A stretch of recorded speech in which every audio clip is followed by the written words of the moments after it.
तुम्ही घरासाठी, कुटुंबासाठी खूप मेहनत करता, पण आपली कदर कोणी करत नाही.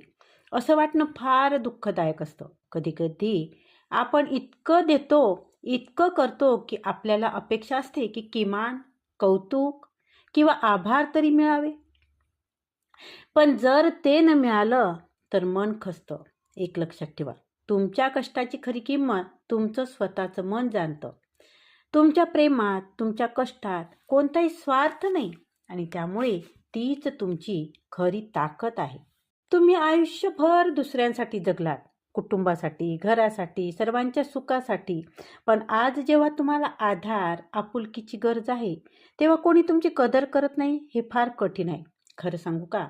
खूप स्त्रिया आयुष्यभर माझ्यामुळे त्यांना काही त्रास नको म्हणून स्वतःला विसरून टाकतात आणि नंतर उशिरा कळतं की आपण स्वतःला जपायला हवं होतं. आपल्यासाठी थोडं जगायला हवं होतं. पण ते जेव्हा कळतं तेव्हा खूप उशीर झालेला असतो.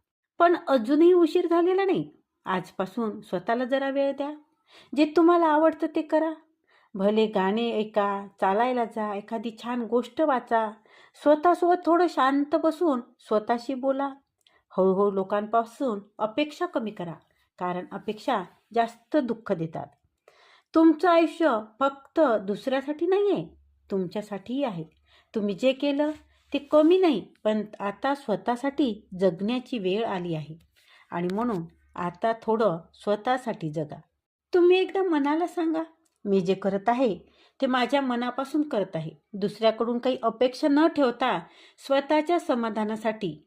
मी हारले नाही, फक्त थोडं थांबते, श्वास घेते. तुम्ही खूप मजबूत आहात. कधीतरी थोडं स्वतःसाठी वेळ काढा, स्वतःला जपा. स्वतःचं हसणं, तुमचं समाधान हेच तुमचं सर्वात मोठं बळ आहे.